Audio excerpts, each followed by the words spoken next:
Last time on آخری معجزہ. پوری طرح سے مختلف لفظ ہے عربی زبان کا. قرآن ایک معنی میں یوز کر رہا ہے اور باقی ساری عربی کی کتابیں آج کل کسی اور معنی میں یوز کر رہی ہیں, اور اس طرح کی سینکڑوں مثالیں ہیں. اسی لیے اگر پرانا محاورہ سمجھ نہ آئے اور آپ عربی بہترین بول لو, اس کا پھر بھی یہ مطلب نہیں ہوگا کہ آپ کو قرآن سمجھ میں آ گیا. جس طرح آپ اچھی بھلی اردو بھی بول لو, اس کا مطلب یہ نہیں ہے کہ غالب یا اقبال یا 200 سال پرانی کوئی تالیف آپ کو سمجھ میں آ جائے گی. تو یہ کچھ انٹروڈکٹری بات میں آپ سے کرنا چاہتا تھا. کل بڑے خوبصورت محاورے پڑھیں گے انشاءاللہ.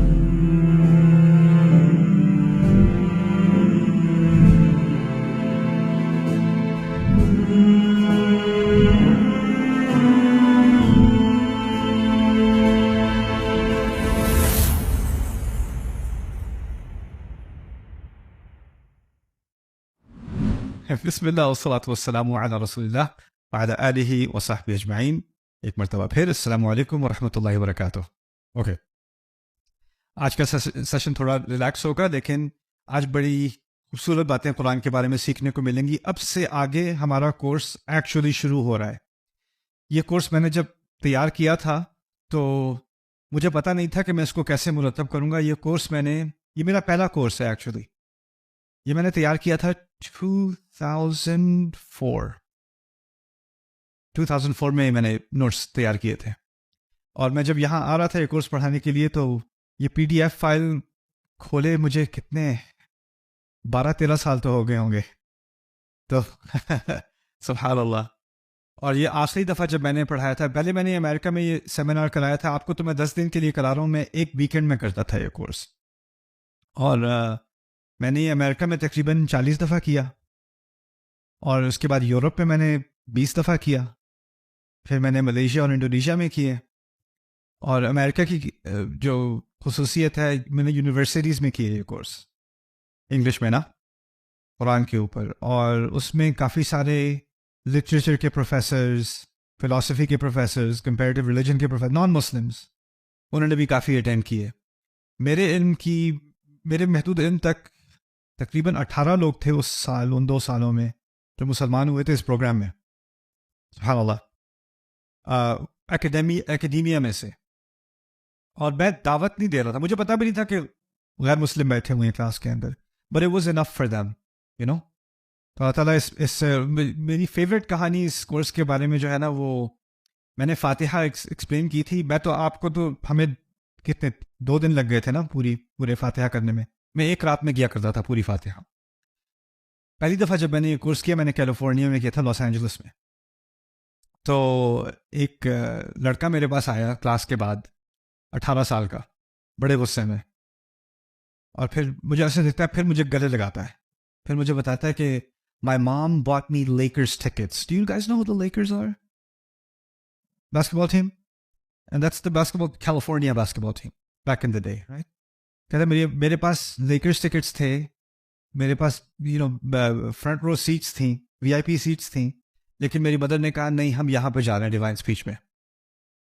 The whole way I was cursing you.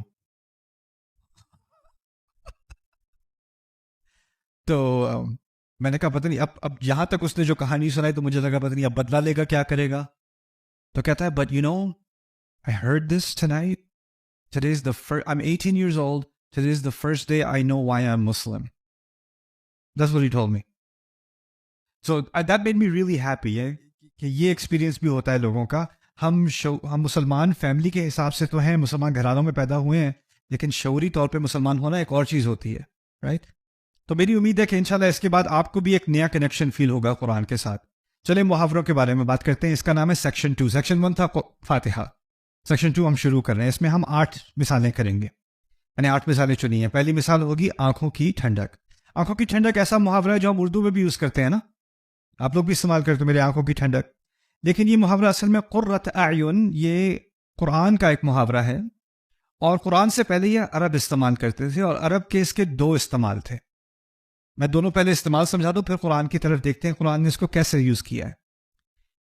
پہلا اس کا استعمال تھا دعا کسی کے لیے کرنا اور دعا کسی کے خلاف کرنا, یعنی اچھی دعا کرنا اور بد دعا دینا. بد دعا دینے کے لیے کہتے تھے اللہ تیری آنکھیں گرم کرے, اسخن اللہ عینک، اللہ تیری آنکھیں گرم کرے، یہ اس کے لیے بد دعا ہوتی تھی. اور کسی کے لیے دعا کرنی ہوتی تھی تو اقر اللہ عینک، اللہ تیری آنکھیں ٹھنڈی کرے. اور دونوں سے مراد رونا تھا. کہتے تھے جس طرح ہم کہتے ہیں نا خوشی کے آنسو اور غم کے آنسو، ان کے ہاں تھا کہ جو خوشی کے آنسو ہوتے ہیں وہ آنکھیں ٹھنڈی کرتے ہیں، اور جو غم کے آنسو ہوتے ہیں وہ آنکھیں گرم کرتے ہیں. تو اصل میں آنکھوں کی ٹھنڈک سے مراد تھا ایسی خوشی جو آپ کو رلا دے. خوشی سے انسان رونا شروع ہو جائے اس کو کہا جاتا ہے آنکھوں کی ٹھنڈک عربی میں. اس کی میں چھوٹی سی مثال دیتا ہوں. ایئرپورٹ پہ جاتے ہیں، کوئی ماں جو ہے وہ اپنے بیٹے کو ریسیو کر رہی ہے. بیٹا باہر گیا ہوا تھا کسی جاب پہ یا بزنس پہ گیا ہوا تھا، 2 سال نہیں دیکھا اس نے اپنی ماں کو، اور وہ ایئرپورٹ پہ اس کا ارائیولس پہ انتظار کر رہی ہے. اور اسی ایئرپورٹ پہ ایک اور ماں ہے، وہ اپنے بیٹے کو الوداع کہہ رہی ہے. اور جو وہ دونوں ایک دوسرے کو، ایک ماں اپنے بیٹے کو گلے لگ رہی ہے ملتے ہوئے، اور دوسری ماں بھی اپنے بیٹے کو گلے لگ رہی ہے اس کو خداحافظ کہتے ہوئے. رو دونوں مائیں رہی ہیں، لیکن ان کے رونے میں فرق ہے کہ نہیں؟ جو ریسیو کر رہی ہے، جو خوش آمدید کر رہی ہے اپنے بیٹے کو، اس کی آنکھیں گرم ہیں یا ٹھنڈ ہیں؟ ہاں، اس کی آنکھیں ٹھنڈ ہیں. اور جو خداحافظ کہہ رہی ہے اس کی آنکھیں گرم ہیں. تو یہ فرق ہے ان دونوں کا. یہ پہلا فرق ہے. یعنی ایسی خوشی، اتنی خوشی ملے مجھے کہ میری آنکھیں رونے پر آ جائیں. یہ ہے قرۃ اعین. دوسرا اس کا استعمال ہوتا تھا کہ عرب جو ہے نا وہ صحرا میں بہت سفر کرتے تھے. صحرا کی زندگی تھی ان کی، اور صحرا میں جب سفر کرتے تھے تو آپ نے دیکھا ہوگا کہ وہ پگڑی ان کے ہاں عام ہے. ٹربن جو وہ پہنتے ہیں نا وہ عام ہے. وہ اس کے مقاصد ہیں. اصل میں اس کے مقاصد میں سے ایک مقصد یہ ہے کہ جب ہوا تیز چلتی ہے نا تو ریت بھی ساتھ اٹھتی ہے، اور وہ منہ میں جاتی ہے، ناک میں جاتی ہے، آنکھوں پہ لگتی ہے، تو وہ اپنی جو پکڑی ہے اس سے وہ اپنی شکل کو ڈھک لیتے تھے. تو جس چیز کو ہم آج کل نقاب کہتے ہیں نا، نقاب، یہ اصل میں عرب مرد اور عورتیں دونوں استعمال کرتے تھے. خاص کر جب آندھیاں وغیرہ ہوتی تھی نا تو تقریباً ایک ہی طرح کے لگتے تھے، وہ اپنی شکل کو پوری طرح ڈھک لیتے تھے. ٹھیک ہے. لیکن کبھی کبھار جب آندھی اتنی تیز ہوتی تھی کہ بلکہ ان کو تقریباً آنکھیں کور کرنی پڑتی تھی، لیکن اگر پوری طرح کور کر دیں تو پتہ نہیں چلے گا جا کہاں رہے ہیں. تو باقی شکل تو بچ گئی، عذاب کس پہ آ رہا ہے؟ آنکھوں پہ.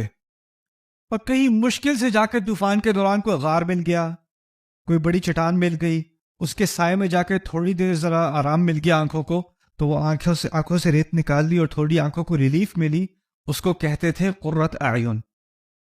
یعنی جب آنکھیں طوفان میں ریت کی وجہ سے ان پر عذاب آ رہا ہے تو وہ گرم ہو رہی ہیں، وہ پک رہی ہیں، اور جب وہ غار میں پہنچ گیا یا کہیں پناہ لے لی اور آنکھوں کو اب تکلیف نہیں ہو رہی تو اس کو کہا جاتا تھا قرۃ اعین. یعنی مصیبت سے نکل کر، یعنی آپ جو ہے وہ کسی پناہ میں آ گئے. یہ 2 معنی ہیں قرۃ اعین کے، آنکھوں کی ٹھنڈک کے. اب دیکھتے ہیں قرآن نے اس کو کیسے استعمال کیا. والذین یقولون ربنا هب لنا من ازواجنا وذریاتنا قرۃ اعین واجعلنا للمتقین اماما. سورۃ الفرقان میں اللہ تعالیٰ نے ہمیں دعا سکھائی ہے.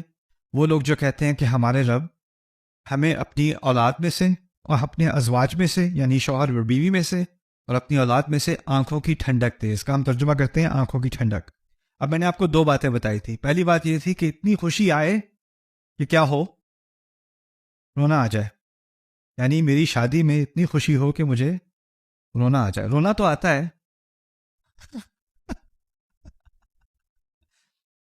بڑی عجیب دعا ہے. کیونکہ کچھ دوست بھی ہوتے ہیں، شادی ہونے لگتی ہے تو کہتے ہیں یار چلو کوئی بات نہیں تمہیں ڈراؤں گا نہیں میں، کوئی بات نہیں، تمہاری ڈفرینٹ ہوگی. ہر ایک کے دماغ میں ہوتا ہے شادی کے ساتھ ڈپریشن ہوتی ہے، لڑائیاں ہوتی ہیں، ایک دوسرے کی مس انڈرسٹینڈنگ ہوتی ہے، صبر نہیں ہوتا. پہلے بہت اچھے لگتے تھے اب بہت برے لگتے ہیں. تم تو کوئی اور ہی نکلے، تم تو وہ تھے ہی نہیں، تم تو وہ تھی ہی نہیں. جو میں تو سمجھا تھا تمہیں اس خیال سے کہ ہم ساتھ ہوں گے، اس خیال سے میری آنکھوں میں آنسو آ جاتے تھے، اتنی خوشی ہوتی تھی. اب تم نظر آتے ہو تو آنکھوں میں آنسو آتے ہیں. اس دعا کی ضرورت ہے، اسی لیے یہ دعا کہی گئی ہے، کیونکہ شادی میں آنکھوں کی ٹھنڈک جلدی غائب ہو جاتی ہے. اسی لیے کہا ہے حب لنا من ازواجنا وذریاتنا قرۃ اعین.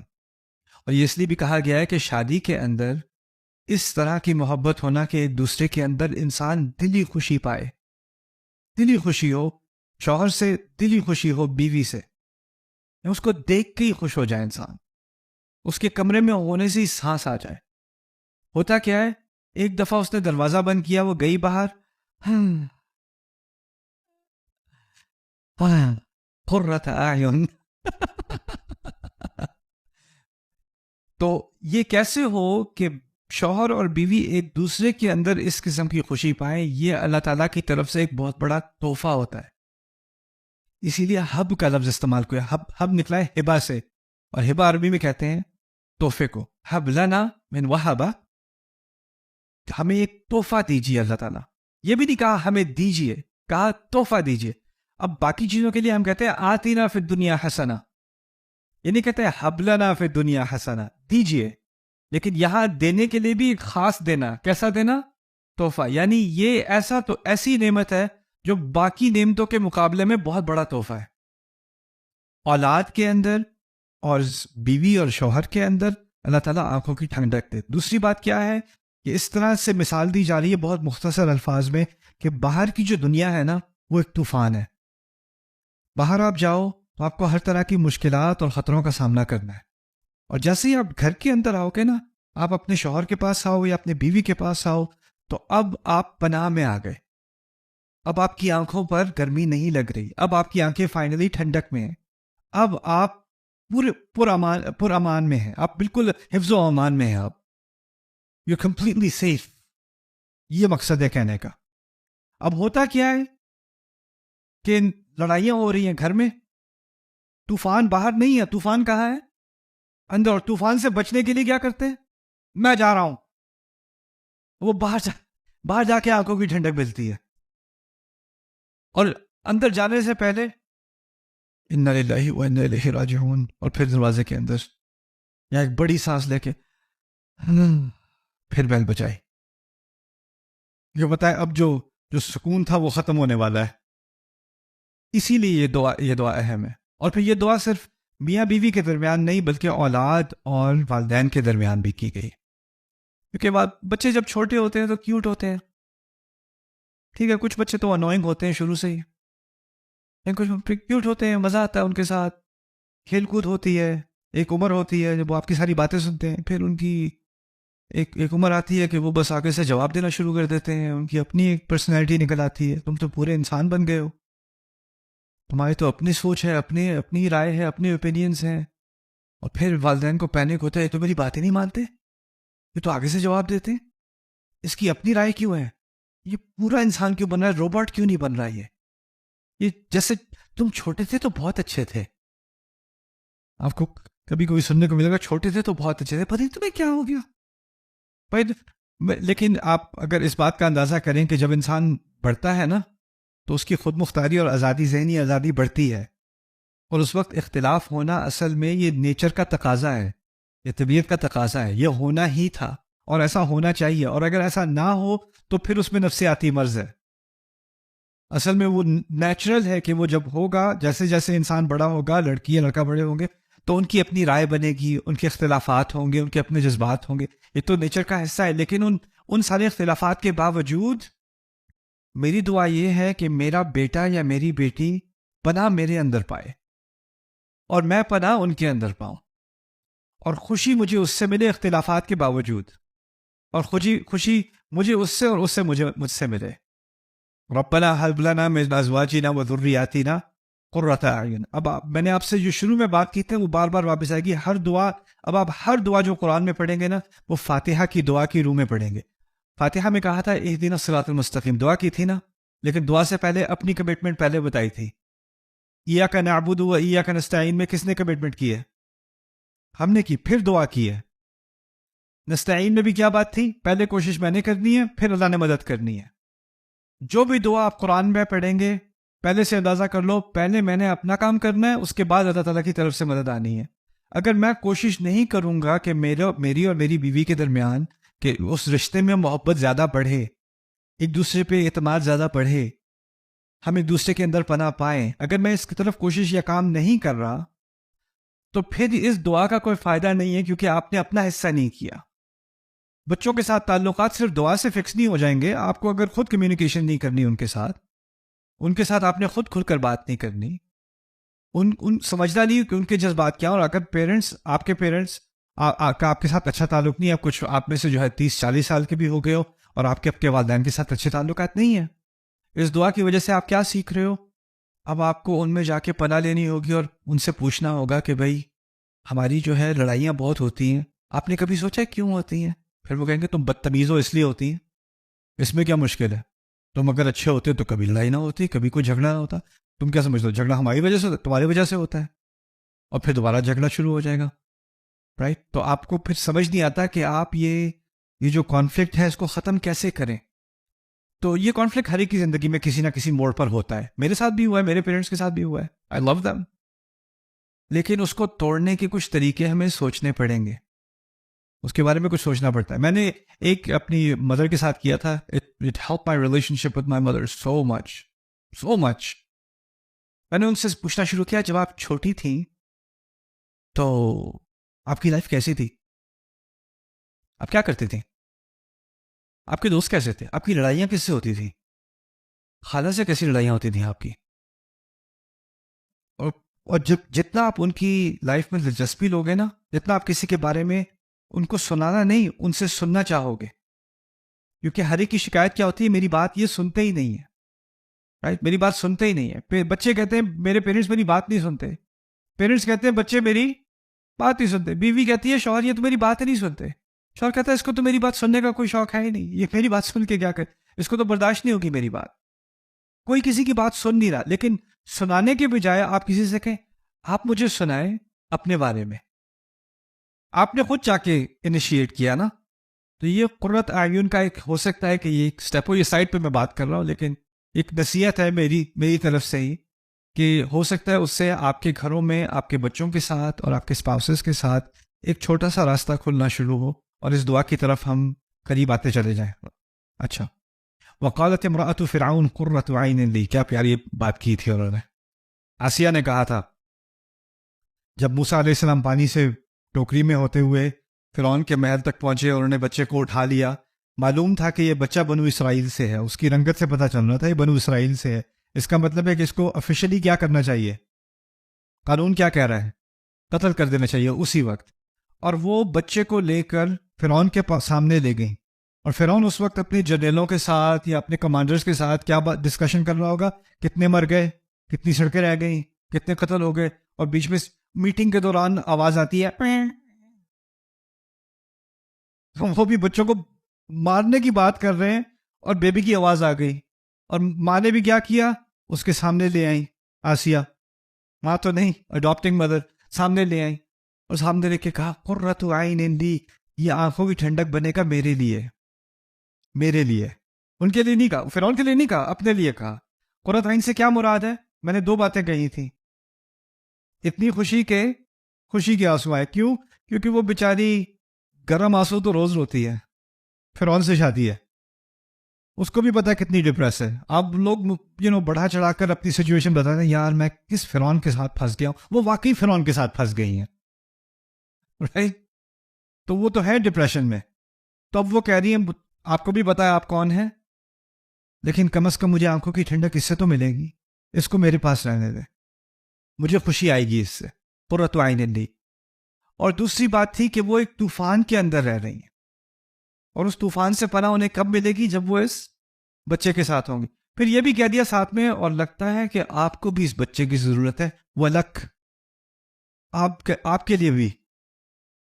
یعنی معلوم ہوتا ہے کہ جب موسیٰ علیہ السلام کو فرعون نے دیکھا نا تو اس کے چہرے پہ بھی کچھ فرق آ گیا، اور انہوں نے نوٹ کیا کہ یہ تو صرف میرے لیے نہیں ہے، یہ تو لگتا ہے ان کو بھی پسند آ گیا ہے. تو انہوں نے وَلَكَ کا اضافہ کر دیا. شروع میں نہیں کہا تھا قرۃ عین لنا، یہ ہم دونوں کے لیے آنکھوں کی ٹھنڈک، یہ ایسے نہیں کہا، اپنی بات کی تھی. اور پھر فرعون کا بھی اضافہ کیا وَلَكَ. اوکے. فلا، یہ بڑی پیاری آیت ہے. فلا تعلم نفس ما اخفی لهم من قرۃ اعین جزاء بما كانوا يعملون. کسی انسان کو نہیں پتا، کسی نفس کو نہیں پتا کہ کیا آنکھوں کی ٹھنڈک اس کے لیے چھپائی گئی ہے. کہاں سے، کیسے، کب، کون سی ایسی چیز ہے جو اس کو ریلیف دے گی، اس کو پناہ دے گی، اس کی مصیبتیں ایک دم سے غائب ہو جائیں گی؟ یا کیسی ایسی خوشی ہے، اس کو گمان بھی نہیں تھا کہ ایسی خوشی ہو سکتی ہے اس کی زندگی میں. ایسی چیز اس کے لیے اللہ تعالیٰ نے کہا کسی نفس کو نہیں پتا، کسی انسان کو نہیں پتا اس کی خوشی کہاں سے آئے گی. اس میں بہت ساری حکمتیں شامل ہیں، اور ایک حکمت یہ بھی شامل ہے، ہمیں پورا اعتماد ہوتا ہے، ہمیں پتہ ہوتا ہے ہماری خوشی کہاں سے آئے گی. مجھے یہ مل جائے تو میں خوش ہو جاؤں گا، یہ نہیں ہوگا تو میں خوش نہیں ہو سکتا. ایسا ہی ہوتا ہے نا. اور انسان پیچھے پڑ جاتا ہے ایک گول کے پیچھے، یہ مل جائے مجھے خوشی آ جائے گی، اور اگر وہ نہ ملا زندگی برباد. اللہ تعالیٰ اس چیز سے ہمیں چھٹکارا دلا رہے ہیں، اس سوچ سے کہ ہم کسی ایک چیز کو پکڑ کے اپنے آپ کو پاگل کر دیں اور کہیں خوشی تو اسی میں ہے ورنہ خوشی ہو ہی نہیں سکتی. اللہ کہہ رہے ہیں کسی نفس کو نہیں معلوم کہ اس کی آنکھوں کی ٹھنڈک، اس کی خوشی کے آنسو کس چیز میں چھپے ہوئے ہیں، لیکن چھپے ہوئے ضرور ہیں. اور پھر کہا جزاء بما كانوا يعملون، جو عمل وہ کرتے رہے ہیں اس کی جزا کے طور پہ ان کو کوئی خوشی آنے والی ہے. یعنی اس میں یہاں پر اختصار نہیں کیا کہ کہا کہ یہ آخرت میں ہی ہوگا. جب اللہ تعالیٰ خاص نہ کرے نا کہ یہ خاص آخرت کے لیے ہے یا خاص دنیا کے لیے ہے، تو عموم اللفظ يدل على عموم المعنى، جس میں اللہ تعالیٰ نے قید نہیں ڈالی اس میں ہم قید بھی نہیں ڈالتے. یعنی یہ خوشی، اس کا اشارہ دنیا کی طرف بھی ہو سکتا ہے اور آخرت کی طرف، دونوں کو شامل کیا جا سکتا ہے. ٹھیک ہے. Subscribe now to the Bayina YouTube channel to watch the rest of this series and more great content from Ustad Nu'man Ali Khan. Coming up next time on Akhri Mu'jiza. کوئی آتا ہے رسول صلی اللہ علیہ وسلم کے پاس کہتا ہے ابایعوک علی الصلاتین، میں آپ کو بیعت دینے کو تیار ہوں، یعنی مسلمان ہونے کو تیار ہوں، نمازیں میں نے 2 پڑھنی ہیں، 5 نہیں پڑھنی، میں نے 2 پڑھنی ہے. کیا کریں گے رسول صلی اللہ علیہ وسلم؟ ہم میں سے کوئی ہوتا تو کہتا ہے ان الدین عند اللہ الاسلام، اللہ کے ہاں دین جو ہے نا یہ مکمل اپنے آپ کو آپ نے سرنڈر کرنا ہوتا ہے، اس میں کوئی ڈسکاؤنٹ پروگرام نہیں ہے، کوئی نیگوشیشن نہیں ہے، یا پورے اسلام میں داخل ہو یا دفع ہو جاؤ. رسول صلی اللہ علیہ وسلم نے بیعت لے لی، چلو ٹھیک ہے 2 نمازوں کے لیے. صحابہ حیران، یہ کیا ہو گیا، یا کوئی واقعی کوئی ڈسکاؤنٹ پروگرام ہے؟ تو انہوں نے کہا نہیں، جب نماز کی لذت آئے گی تو خود ہی